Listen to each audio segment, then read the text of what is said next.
Bon,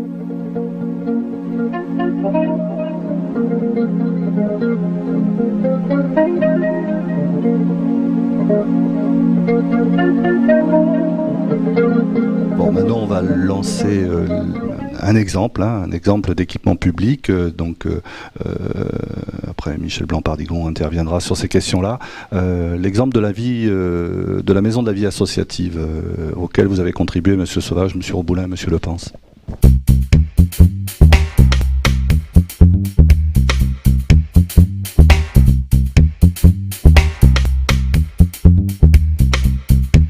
Je suis Patrick Sauvage, architecte, membre de l'agence SARS à Salon de Provence.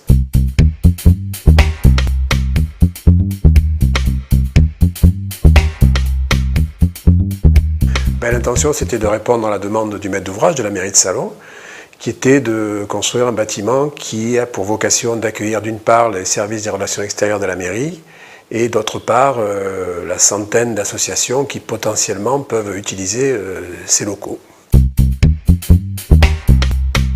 En ce qui concerne la qualité de l'air, il y a une réflexion qui est à deux niveaux. Il y a une réflexion, enfin comme toujours quand on parle d'environnement, il y a une réflexion locale, une réflexion globale.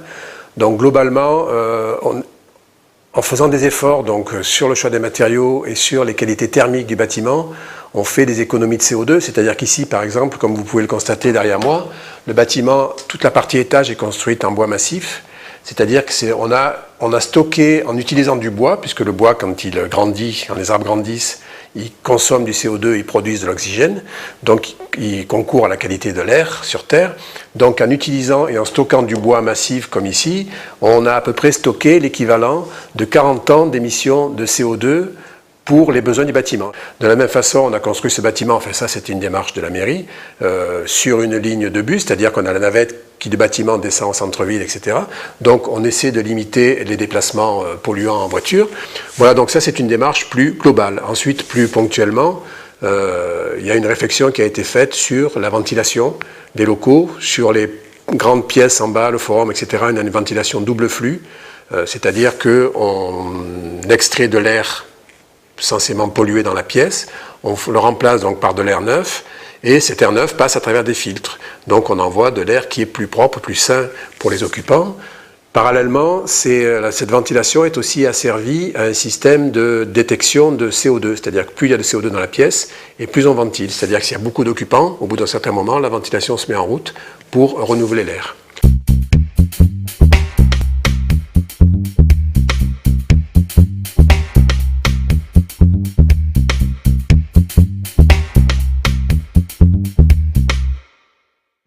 Ensuite, en ce qui concerne plus proprement les bureaux, on a une gestion qui est plus pointue à la fois et surtout pour faire des économies d'énergie, c'est-à-dire que la clim et la ventilation ne se mettent en route que pour autant que les locaux sont occupés. Quand on réserve un bureau, un local, quand une association fait une réservation, l'informatique qui gère les réservations de la maison de la vie associative gère également les systèmes de chauffage et de climatisation. Donc l'air est renouvelé quand il y en a besoin, quand les gens sont là. Donc voilà les efforts que nous on a fait ponctuellement ici pour cette réflexion-là sur la qualité de l'air d'une façon globale et pour ce bâtiment en particulier. On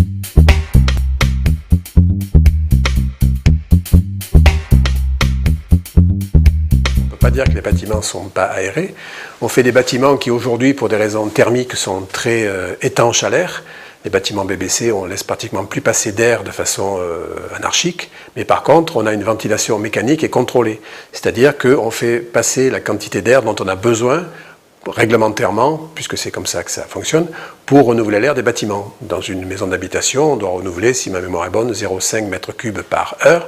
Donc là, on sait que sans aucune intervention, sans ouvrir les fenêtres, sans faire des courants d'air, des choses comme ça, l'air est naturellement renouvelé. Donc c'est vrai qu'après, il peut y avoir des démarches des occupants qui bouchent les entrées d'air, des choses comme ça, mais enfin là, évidemment, après, c'est un comportement citoyen.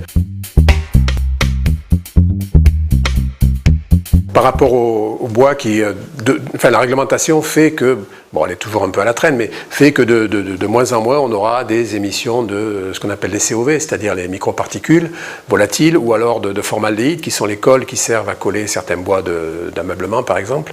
Donc on en a de moins en moins, mais c'est vrai qu'il faut être vigilant. Et sur les peintures aussi, on avait des peintures qui autrefois étaient en phase solvant, qui maintenant, comme ici, sont en phase aqueuse, c'est-à-dire en gros sont des peintures à l'eau. Donc on a beaucoup moins de danger qu'on en avait à une époque. Mais il faut rester vigilant, effectivement, et une bonne ventilation des locaux permet à terme d'éliminer ce type de polluants de l'air.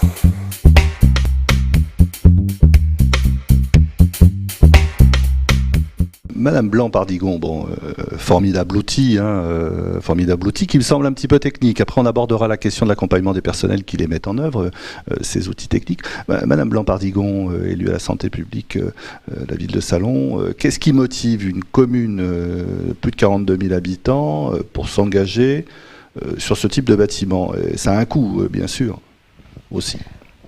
Oui, ce qui motive la commune de Salon-de-Provence, c'est effectivement de répondre mieux aux besoins des personnes qui viennent dans ces lieux. Il y a plus de 500 associations dans la ville de Salon, donc ça fait beaucoup de monde qui va passer dans la maison de la vie associative.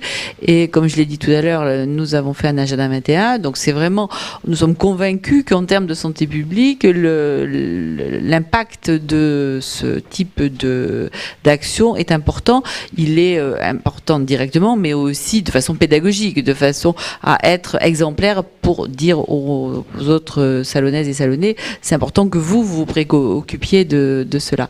Et par ailleurs, on va peut-être parler aussi de l'action que nous menons, enfin j'espère, dans les écoles, dans les crèches et dans les écoles, ou de mesures, voilà, de la qualité de l'air que nous faisons déjà depuis plusieurs années, dont les résultats sont sur le site de la ville, parce que nous sommes vraiment convaincus qu'il est important d'être lisible, de vraiment dire en toute transparence ce que nous constatons, et quand il y a des difficultés, que nous pouvons ainsi agir pour faire en sorte que l'air intérieur soit d'une meilleure qualité, comme on le fait aussi, donc on l'a dit précédemment, pour l'air extérieur. Donc le service environnement est fort impliqué dans ces mesures régulières que l'on fait 2 fois dans l'année maintenant, et que nous travaillons en forte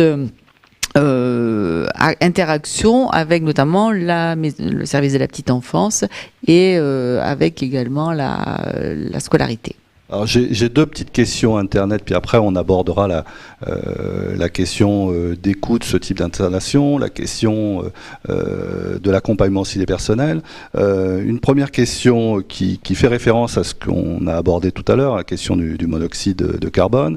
Madame le docteur d'Alessandro, le CO, il reste fixé sur les globules à vie Alors, le monoxyde de carbone ne reste pas fixé à vie, ne serait-ce que parce que la vie des globules rouges est limitée, elle est limitée à 3 semaines. Donc forcément, une fois qu'ils ont disparu, il n'y a plus de monoxyde de carbone.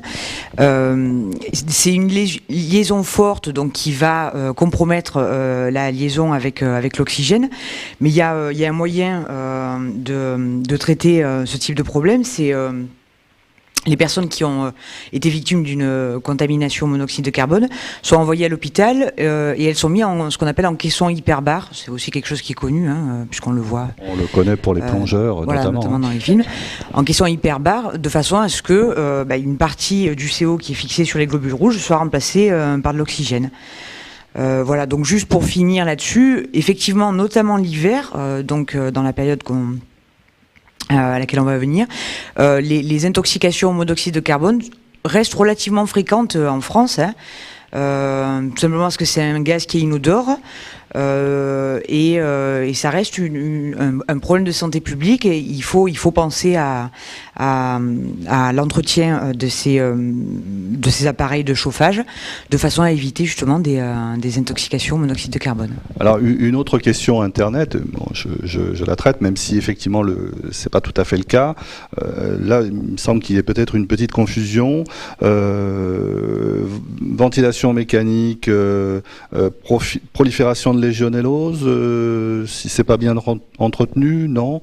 Bon, moi, Mais a priori, il n'y a pas de relation directe entre la légionellose et la ventilation mécanique. C'est plutôt dans les réseaux d'eau chaude sanitaire ou éventuellement dans les tours à eau quand il y a effectivement des systèmes de climatisation pour des gros bâtiments. Sinon, c'est surtout dans l'eau chaude sanitaire qu'on peut avoir des proliférations de légionelles. Quand l'eau, par exemple, stagne à 45 ou 50 degrés, ce type de bestiole peut se développer et on peut avoir à terme, au moment où on prend sa douche, par exemple, des problèmes avec cette légionnelle. Je ne suis pas du tout un spécialiste. Mais enfin, je sais que nous, ce qu'on nous demande, c'est d'éviter donc d'avoir de l'eau qui stagne à des températures intermédiaires entre 40 et 55 degrés. Et aujourd'hui, dans les installations qu'on fait, soit on essaie de faire en sorte que les réseaux entre la production d'eau chaude et le point de puisage sont les plus courts possibles. Et d'autre part, on a tous les chauffe-eau, par exemple, aujourd'hui, automatiquement, à un moment donné, montent à 60 degrés, à plus de 60 degrés de température pour éviter ce type de pollution.